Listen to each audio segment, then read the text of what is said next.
We have the Drop Bear, and this one should be one of the new ones coming up here, or recently dropping, of course, under 3 inches on the blade, 2.97 to be exact. And it's not the Drop Bear 2, because that was a revision, a V2, but this is the OG size. Nitro V satin on the blade, and GID glow-in-the-dark canvas mic harder handle with the clutch lock. So these are very interesting. I've seen pictures up until this point of this canvas mic harder that actually glows in the dark, so that's pretty neat. We'll check that out. We have some paperwork. We got a wiping cloth, a sticker, and additional hardware as usual from Kizer with some Omega springs as well. Gotta love it. But without further ado, let's get in here and let's take a look. We got some silica candy out of here. So here's the infamous canvas mic harder here with the glow in the dark. Kind of gives me burlap mic harder vibes from, you know, an old couch of what have you, kind of the browns with the sort of texture designs and threads going up and down, horizontal and whatnot. But that should glow in the dark pretty good. We'll check that out in a moment. The Drop Bear is already a very, very popular everyday carry knife.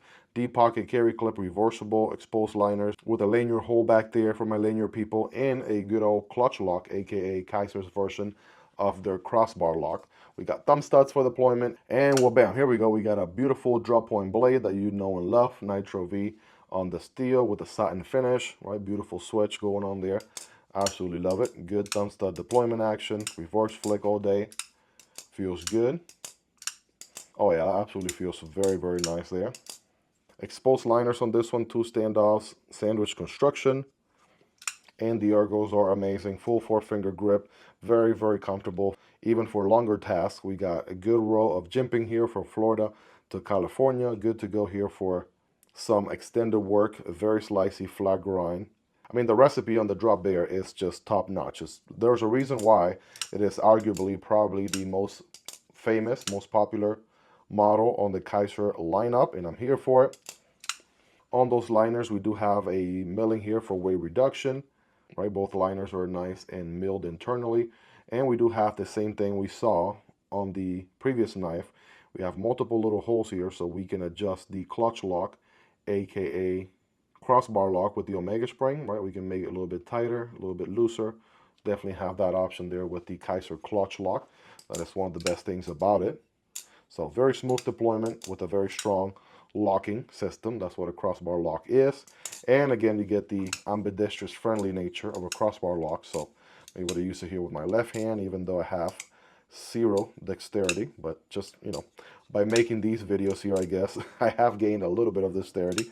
But yeah, you can reverse a pocket clip all day, right? Lefty friendly, good to go on that front. So I want to say with this mic harder setup, right, should be still pretty lightweight. The steel on the liners maybe driving most of the weight. If anything, I'm going to go 3.5, somewhere under 4 ounces. I know that's for sure. All right, check it out. Actually 3 ounces on this one, so a little bit lighter weight even than the previous one we looked at, 86 grams or 3 ounces on the dot. Now, is this a Benchmade bug out killer through and through? Let me know in the comments down below. We're going to get some quick measurements, rapid fire here. Overall on the Drop Bear is just over 7 inches, like 7.2-ish. We got 3 inches on the blade, around under 3 inches on the cutting path. The box says 2.97 inches, so just borderline under 3 inches. And handle-wise, we have just under 4 1/4. We have like 4.18, right, around there, 4.2-ish. Now, unless you've been living under a rock, right, you wouldn't know about the Drop Bear, but chances are if you've been in the EDC community or just into knives for any amount of time, you probably have heard about the Drop Bear. Here's another variant that recently dropped. This one is kind of like jade looking, natural jade looking sort of finish to the G10, but these also glow in the dark pretty well. You have multiple options if you really want the glow in the dark feature. And the Drop Bear does come in a variety of different tastes, different colorways, you know, whatever it is that rocks your boat, whatever it is, whatever aesthetic speaks to you the most, right? They got you covered. But with that in mind, let's go ahead and see what this thing can do here in the dark, right? Here's a little bit of an idea of what it can do. Side by side, regular lighting, and then obviously here in the dark. You guys be the judge, let me know.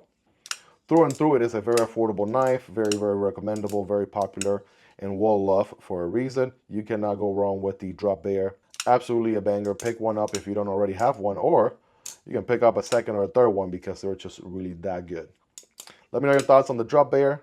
and the glow in the dark feature. Is that something you like? Is that something you appreciate? Is that something you're going for or need on your knife? Let me know in the comments down below.